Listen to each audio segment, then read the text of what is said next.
Välkomna till podcasten Teach Me Sweden. Det här är en humorhistoriepodcast där två komiker försöker lära varandra svensk historia. Det ena på grund av dess ursprung Amerika och den andra för att han inte var uppmärksam i skolan. Jag heter Erik Broström. And I'm Jonathan Rollins. And in this episode I'll be teaching Erik about a shipwreck that is not Vasa. Ja, då vet jag. Det är säkert Estonia!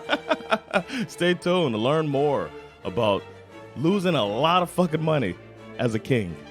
Inte Estonia.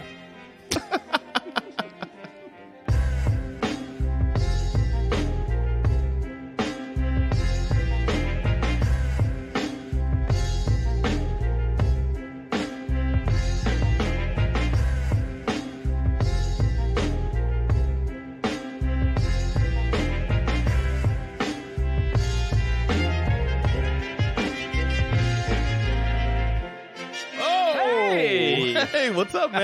Det är bra. You're here. Jag är här och du är här. I'm here. I'm going to teach you something. Historia? Sweden. I'm teaching you Sweden. Igen? What's up? Det är bra. It's our second one of the year. And it's going to be a fun one, I think. I learned a lot on this. I'm glad that I did it. Väldigt uppspelt. Det här ska bli spännande. Should I go right into it? Oh shit, dive. First off, I want to thank Lena for this suggestion. Shout out to Lena. I really appreciate it. Thank you. Is it with an I or an E? They are all the same in Swedish. Yeah, but it's Lena or Lina. I'm just saying that I, E, and Y are all the same fucking letter in your language. Okay, yeah, okay. Because when they're like, is it E or E or E? And I'm like, what the fuck? You just said the same thing 3 times. Is it E?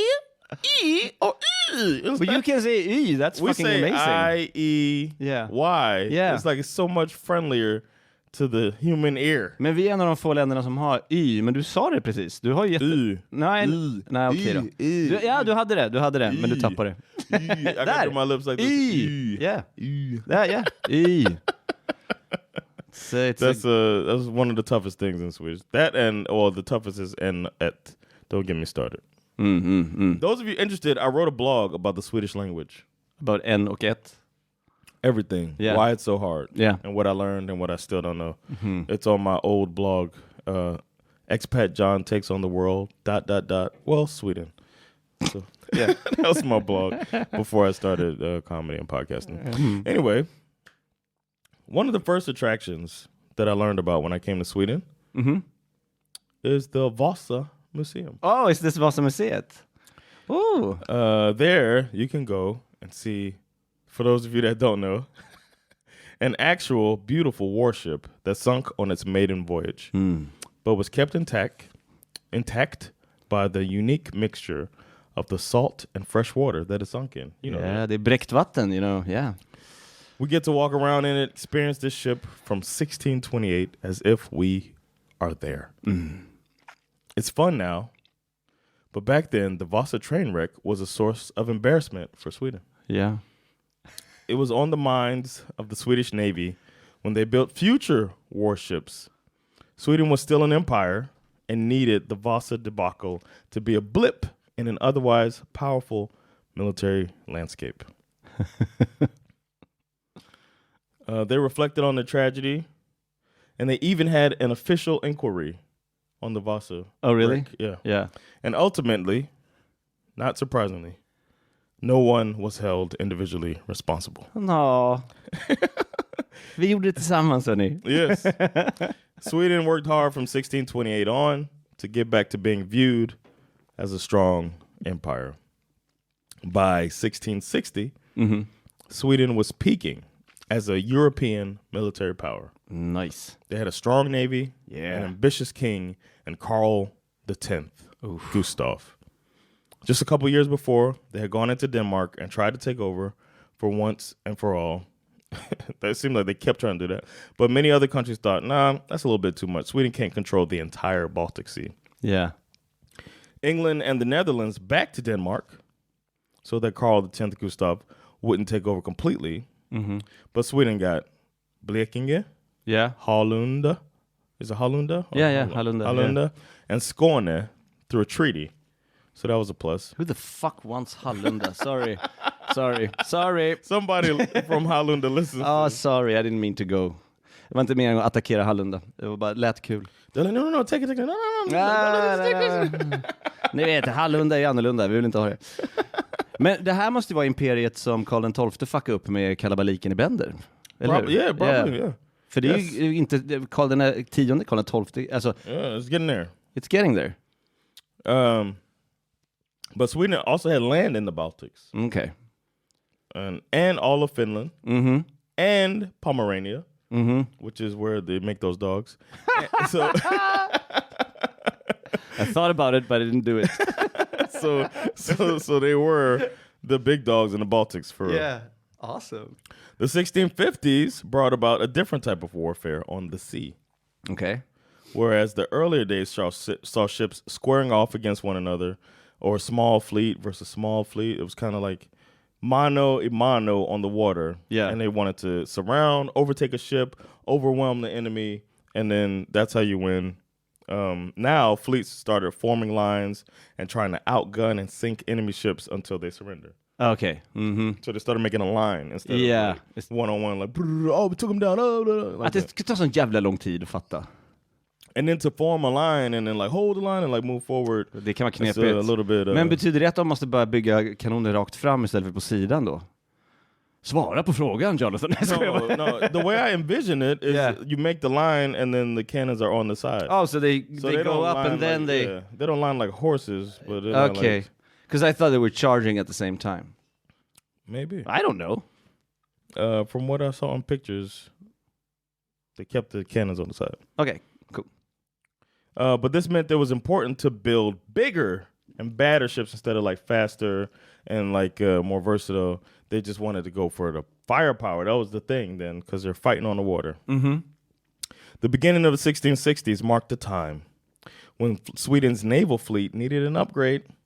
Even the flagship had become old. Mm-hmm. They had that flagship, the big one that's like the imposing ship. Yeah. Was 1632 was when that one was built. Wait, 30 år senare. Yeah, so now this is back then too, when they aged like milk. In 1664, King Carl the 11th. Yes, tick tock, getting there. Authorized the Swedish Navy to build a super warship that would be the new naval flagship. Okay. Det låter som någonting en kung skulle säga. Yeah. Nu vill jag ett superskepp. Ett superkrigsskepp vill jag ha. Could you take the ship Clark Kent? We have Clark Kent here. Take the glasses off and see what happens to that ship. But this thing was going to be big and bad. Mm-hmm. And it'll be able to lead the Navy in this new style of fighting when they're doing the line. Klart det är ju super. Thanks to its incredible firepower. Yeah. On the planet of Krypton. Anyway, so they did what you do in those days. They find an Englishman. Mm-hmm. Francis Sheldon. Mm-hmm. He was known for planning great warships at the time. Okay. And he was chosen to design and plan the construction of this royal beast to be called Kronan. Kronan, okay, yeah. And that was the name of the old warship too. So this was the new and improved Kronan. Kronan the Adventurer. Ingen jävla fantasi. Vad ska den heta? It's named after Arnold Schwarzenegger's first big movie. No, that's Conan. Oh, my bad. That's so close. Okay, well, it's named after the red-headed comedian that has a late No, same thing. Också Conan tyvärr. Oh, okay, my bad. It's named after the Robert De Niro movie about chasing people in the cars. No, that's Ronin. Oh, my bad. I can't think of any more that rhyme. No, right. it's based on that cow that eats the Indian bread. No, that's Kunan.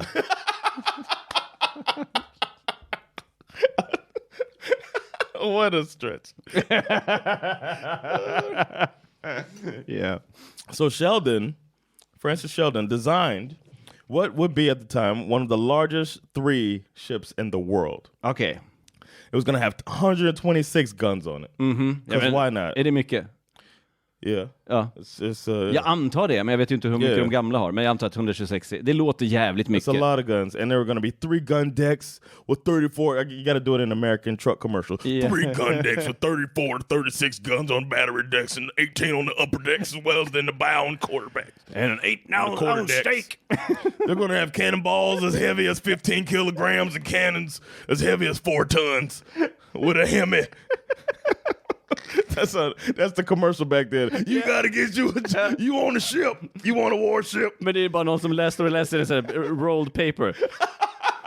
And then the gun deck is gonna stretch my 5 feet. I'm 5 power destroy the motherfucking boom. Rum. På torget. They're like we need some make the sounds of an angry ship. Står bredvid. Skvätter vatten. It's a 4D experience. Folk bara går förbi. Precis som nu, man ignorerar all reklam. Man bara står och skriker för sig själva. That's commercials back then too. Hear ye. Interrupt the play. Do you have an itch? We will now have a commercial break in the middle of the play. Have the trouble with itching backs? Try the stick.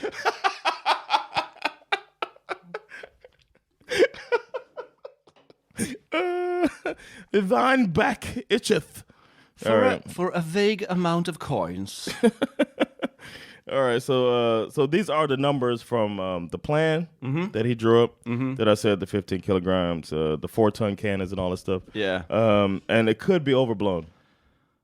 It could be exaggerated. Okay, it could be. Okay. Could be because maybe it was to scare off countries or whatever. But this is what the plan was. De byggde en myt kring skeppet. Maybe. Okay. Because this is the 1600s, you know what I mean? Yeah. The ship was going to have muskets, pistols, swords, and axes. This was like a fucking warship. Yeah. They were ready for whatever, and they planned to have the war chest on board. Money. The money, yeah. But since it was the flagship. Yeah. The building of Kronan dragged on a bit for a few speculated reasons. Yeah. Some said Sheldon was distracted with other projects. He said, but I'm making my... I can't do this. I got this other ship that I'm working on. Dåligt attention span. Yeah. They say he was distracted, but some blame the Swedish money was drying up. Because they just came off of war. They keep having these wars. Yeah. It's draining them. Sheldon blamed the government delay. Okay. And the money shortage. And they had already cut the timber for it, though. Mm-hmm.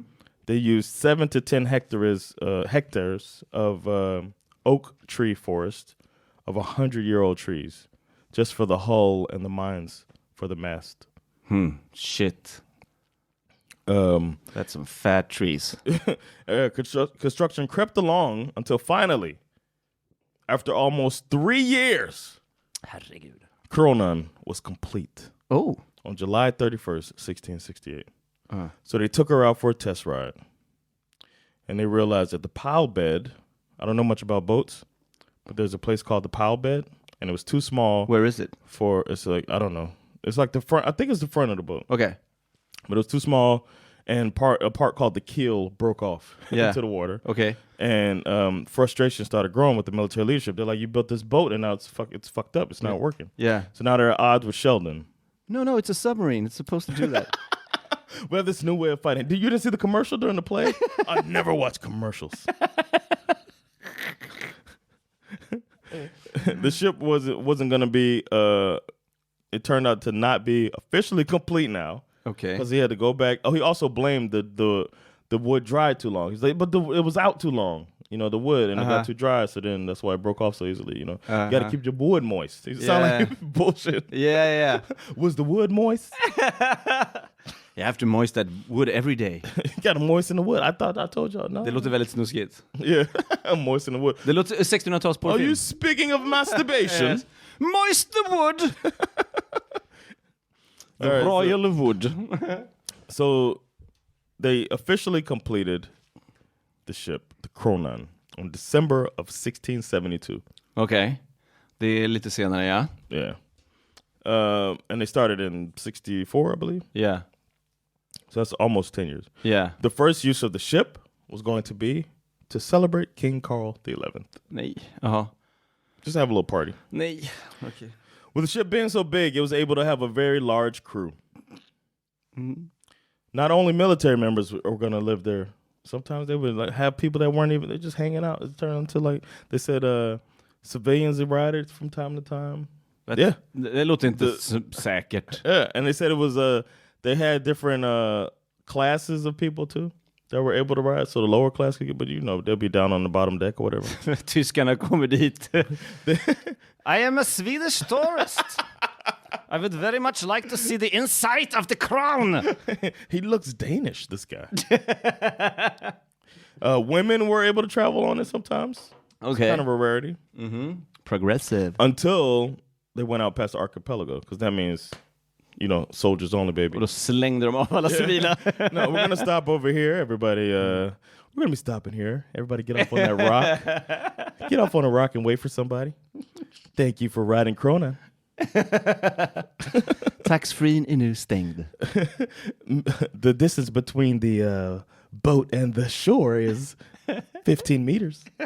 Watch your step. And good luck. Mind the gap. But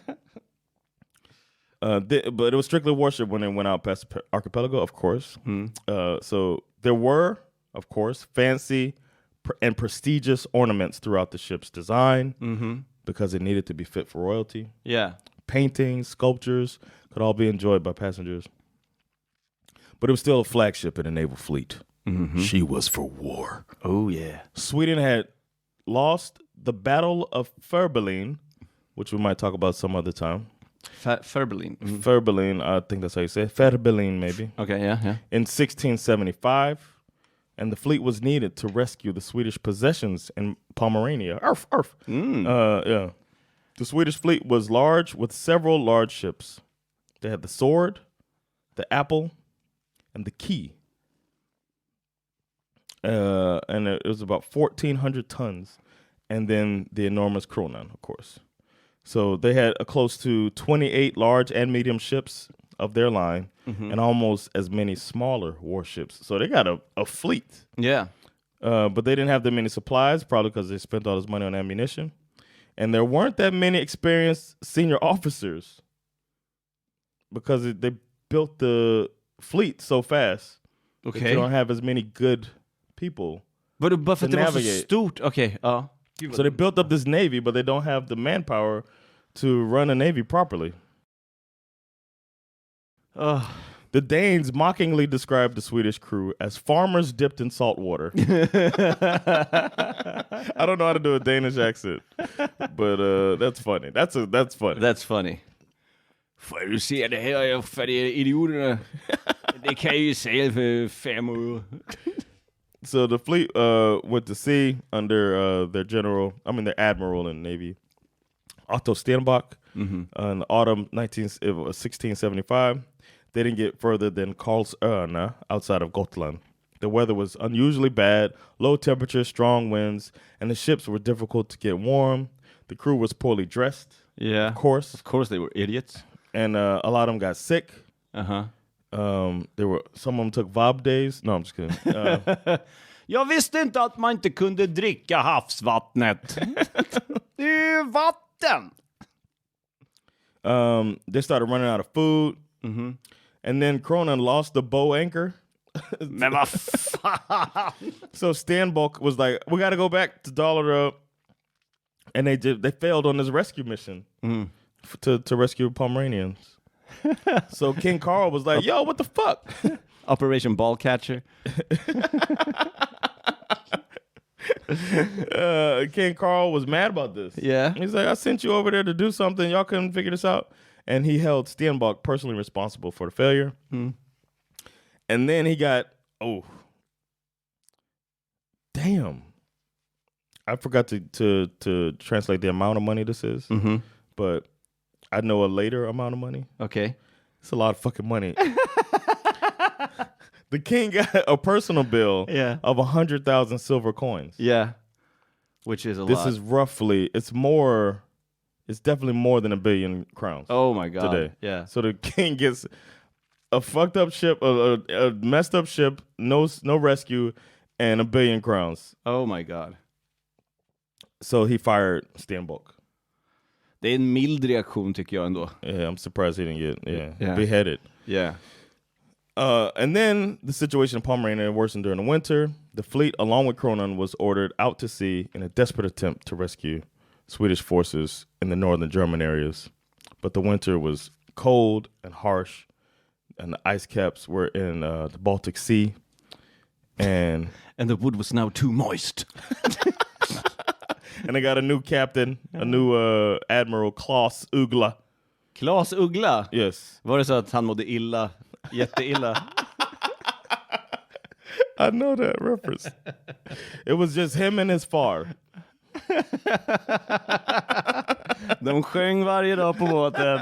De var sjösjuka. Illa, jag mår illa när jag seglar här med Kronan och Pernilla.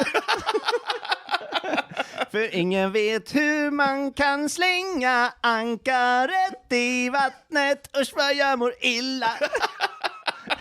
Jag mår illa. Inga tjejer här, det är massa killar. Okej, förlåt. You start getting the flow there. All right, so they got trapped by ice. Yeah. Then they used some local farmers to saw their way through the ice to get out of there. Oh. And so there was another failed mission, basically. Yeah, so Kronan's not having a good go at it. No, for sure. So then they had the Danes. They finally got to where they were trying to get to attack the Danes. That was the reason they were going there, to go attack Denmark. But the Danes were already gone because they took so long. They had to saw through the ice and all that shit. Yeah. So it takes so long, and they had started sailing towards a place called Bornholm to join a smaller Danish-Dutch force. So the Danes are getting reinforcements, and they started going between Skåne and a place called Rügen so that they could stop the Swedes from getting to Pomerania. Oh, yeah. So in May, the two fleets collided. It's time to go at it. Oh, yeah. And despite the fact that the Swedes had more numbers, bigger army, Navy, bigger Navy, they didn't inflict any losses on the enemy. Men ingen kunde segla och skeppet var ju kraftigt ofuktigt. Det är klart att det inte går bra. They still got guns. Ja, men... idioter. And they lost 2 vessels. Yeah. So the battles showed a serious lack of coordination and a lack of trust to the General Admiral Lawrence Kreutz. And who was he? I thought Ugla was he's just a captain. Yeah. Yeah. So Kreutz was the guy they put in charge. He was a military officer only because he was a noble. Oh. And also was his name... So he was in the military, and so he's like a noble, and they were like, well, you got to be in charge. Yeah, and also is his name kind of like gunpowder? Kreutz? Yes. But he was not qualified to lead a naval fleet. No. And the other officers who had been passed over by Kreutz because he was a noble, they knew that he wasn't capable of doing the job. So nobody respected him. Nej. Fuck. So after the clash, they anchored at Trelleborg, where Kun Karl was there, man. Yeah. He's like, yo, what's up with yeah. Y'all got me? Y'all got my stuff? And he said, all right, now you got to go get Gotland back. You fucked up. So now you got to go back. So they left the next day. The Danish fleet made contact, and they started coming after the Swedish force. And now they had all of their reinforcements and everything. And a Dutchman named Cornelis van Tromp. Cornelis von Trump? Yes. The Swedes are in trouble. I'm coming for you. You think you're a noble? I have a family name. Let me tell you something about my experiences in Sweden. I'm probably the best one. I can do it. I'm very good. I'm going to tell you something. The Danish people, they don't know what's coming. I'm going to give it to them. They're going to regret it so bad. No, he is Danish. What? He is Oh, Danish. he's the Danish. Oh. He's the one coming after the Swedes. Well, he's Trump, so he's not smart. Despite the name, he happened to be one of the most skilled naval tacticians of the time. Oh my God, so he's not Trump. No. And he had been recruited by them for stuff like this. För att fucka upp med Sverige? Liksom. Yeah. Oh, okay. So they start following north, and then they got to the tip of Öland. The Swedes formed a line, which is the new way. Yeah. They tried to get ahead of Trump's force and lie down between them and land to get shelter from the wind, and that'll give them a better starting position so that they can do this line battle. And then the Dutch and Danish ships have this expert tacticianer, and they were able to sail higher into the wind, and they keyed in, and then the strong winds started getting to the Swedes. And they got this big-ass Kronan there, too.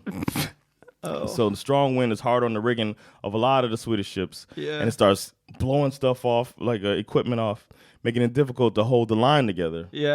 And then in the morning, they approach each other, and they're getting closer and closer to firing range. But the Danes are coming like this, and the Swedes are like, like they're out of sorts. Var är seglet?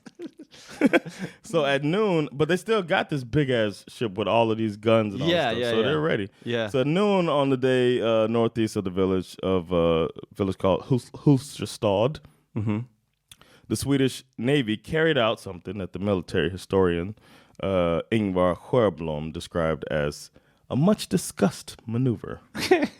Okay. So we'll never do it again. Men den har diskuterats. So due to misunderstandings and poorly coordinated signaling, the Swedish forces, they wanted to turn and engage the enemy, but they had said, we're going to engage when we get there, to this point. So they had a point that they're going to get to, but this guy, this noble, is like, no, but we can get them now. I see it. We got a spot. Turn around. But everybody, so they're signaling wrong to each other, doing some new shit. He's probably like throwing up gang signs. Who knows? So they try to do a hasty turnaround. Which is a risky undertaking in rough weather. And you have to be carefully prepared before you do something like that, especially with this gigantic boat with open gun doors. Right. Oh, nej. The Crown, which was known for being somewhat unstable, veered starboard, which means to... Right, Okay. But had too many sails hoisted. So the wind caught it. And it heeled so severely that she started taking in water through the open gun ports. On the starboard side, And there was someone who had reflected, when they built this boat, had reflected on all of these investigations they did into the Vasa thing. And were like, if they would have closed the gun ports, then Vasa wouldn't have taken on water so fast. So, but they still never closed these gun ports because they were ready to fight on this one. So okay, men var de stängbara eller var det bara att de... de gick att stänga? It's possible to close the gun ports, but they did not do that because they're ready to fight. Okay. And they're not prepared for this turn. Nej. Because he did it like that on a dime without everybody else. So he's turning alone. Och bara, vi svänger. Okay, jag ska bara stänga. It's like, but what about the other 50 fucking ships that have your back? Pucko. So they started taking water into the gun ports. They failed to right the ship, and therefore it lay on its side with the masts in a horizontal position. Oh my God. There's a lot of ammunition on the ship. And they were like lighting all of the cabins with candles. With like old lanterns or whatever. Okay, yeah. Oh my God. So it's believed that a lantern is what fell. But something fell and hit all this fucking gunpowder. The fucking Kronan exploded in the water, blowing sailors into the air. The ship basically blew in half. Like it exploded like a large explosion. There's a painting of it. Somebody made a painting of like how insane of an explosion this was. Det var alla andra skeppen bara, okej, snart svänger vi. Var det Kruts? Han är inte här längre. The remaining section of the ship rose up with the severed section down, and then it sank rapidly port side down. Just Jesus. So when it hit the bottom, a large crack ripped open along the ship, and it further tore apart the structure. Yeah. I mentioned it was, since the ship was so big, there were... It could be seen exploding from space. There were a tenth of Sweden's navy was on. Nej. Oh. They found remains of some people, and they found unhealed cuts in skulls, like and vertebrae. Vad är det? Backbones. Oh yeah. The spine. Yeah. Ribs. Yeah. Unhealed cuts in ribs. Wow. And other parts of the body. Every 10th humerus, which is this bone. And almost every 5th femur shows signs of traumatic violence with sharp objects. Så man kan gott säga att alla sprängdes i luften typ. Basically. Jesus. Herregud. And then the sword was near them, the other ship, and that went down as well. I explosionen? Yeah. För att det var så mycket som flög. Just, 800 men died in the wreckage on Kronan. 40 survived. Huh. One guy, who's my favorite person in the story, Major Anders Sparfelt, was thrown over 2 ships by the explosion. I can see my house from here! And landed in a 3rd ship's sail. Nej! It's like Jackass. Oh my god! Imagine that at a bar. Men hur kunde han No major injury. Hur? För han flög ju iväg av explosionen. Yeah, but maybe the explosion is what made him fly, but it's not like shrapnel hit him. Yeah. So he just probably got thrown just because of the ship blowing up. I don't know. Han kanske hade lite moist wood som han kunde skydda sig med. Thank you! Well, I forget what the guy's name was. The moist wood. I forget his name. Yeah. The Englishman. Yeah. But Admiral Krutz, he wasn't so lucky. Or Krutz. They found his body with wounds or parts of his body, and they buried his remains in Finland. Yeah, why Finland? I don't want that shit. He was part Finnish. Okay, he was part Finnish. Oh, well, Sweden had Finland too, Yeah, I know. Yeah, I knew. So he's probably from that part of Sweden. Yeah. Once word got back to King Carl XI, he was happy? he wanted to find out if there was cowardice or incompetence to blame for losing 1/10 of his navy and what was definitely an avoidable disaster. Det var ju verkligen inte feghet. Det var ju inkompetens om något. I think he was thinking, why weren't y'all with them? If we're supposed to do a line. Alltså de andra, jaha, det var feghet på det sättet. Ja. He's like, y'all were retreating or were you? You know what I mean? Yeah. And they weren't, but really everybody was supposed to go to this point and then make the move. Vad spelar det för roll? Om de andra hade hakat på så hade ju fortfarande skeppet exploderat.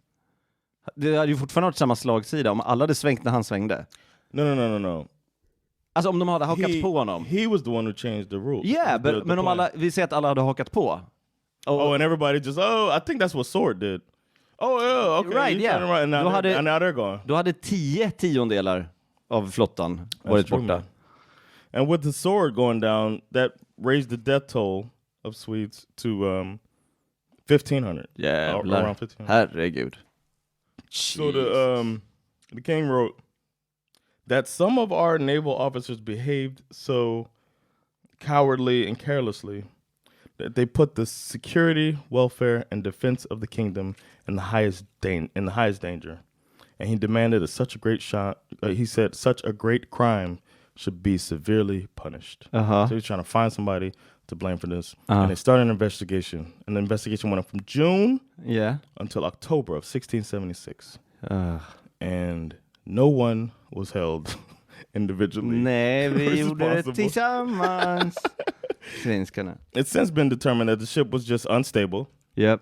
And then maneuvering such a large ship in that manner is why it tipped over. And the tipping was made more dangerous with the gun doors open. Yeah. And that allowed it to take on water so fast. And miscommunication was a major factor as well. Someone on Kronan tried to make a sudden U-turn, but we'll never be sure who made that decision. The other ships had begun to head back to join the line while Kronan went to steal position.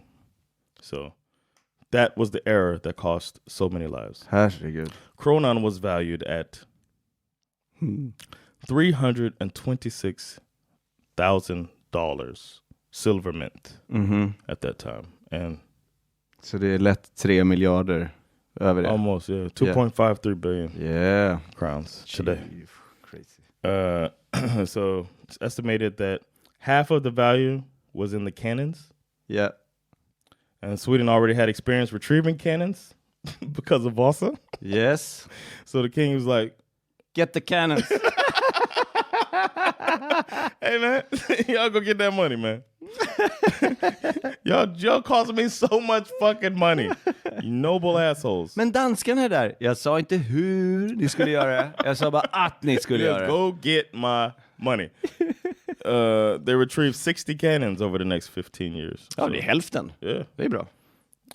In 1980, the wreck was discovered by a shipwreck search team. Okay.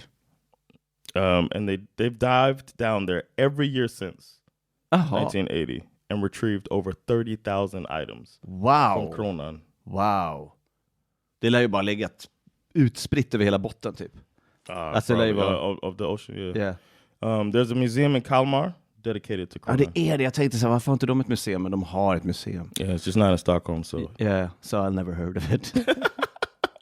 Jag är en Stockholmskille. Det är bara museer som är här innanför tullarna. So I kind of want to go to that museum. Yeah.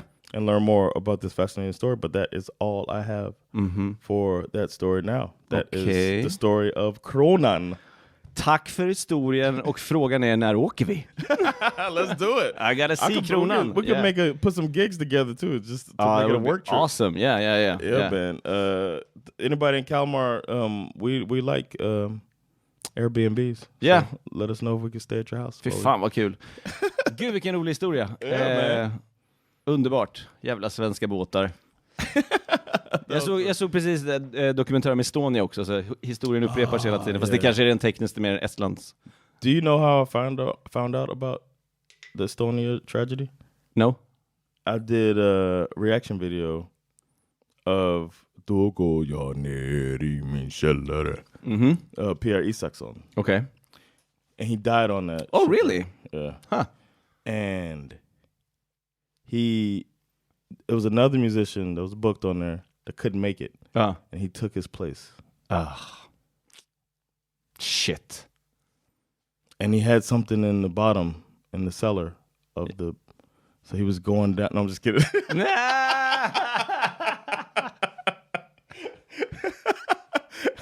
No, but yeah, that's how I learned about that. And then I started reading. I got sidetracked. I do my little research for the reactions. Yeah, and I was like, Estonia, crazy. What the? I was like, yeah. What the fuck is that? And then I looked at. I was like, what? It's the same amount of people died. Yeah. Shit. Ja, det var samma. Ja, jag tänkte på det. Jag vill inte störa historien med gamla Estonia, men det var ungefär exakt samma. That's crazy, man. Men den finns på HBO, Estonia. Dokumentär. Ja, den är bra. Well, that was the Corona. Thank y'all so much for checking it out. Don't forget to check out our other projects. I got some other podcasts you can check out. Erik's got another podcast that he does as well. Yeah, I do. Hålladen. Yeah. And just look out for us. We'll be around. And don't forget, I'll be at Improv. Yeah, tomorrow I think när det här kommer ut. Oh, yeah. Imorgon, tror jag. 3 februari. Jag tror att det kan vara så. Då kommer du som gäst. So definitely come out and laugh with us. It's gonna be a fun time. Yes. It's always fun when I work with y'all. So. Oh yeah, detsamma. It's gonna be good. Biljetter på presensipro.se. See y'all soon. It's been Jonathan Rollins och Erik Broström teaching you Sweden. Peace. Fred.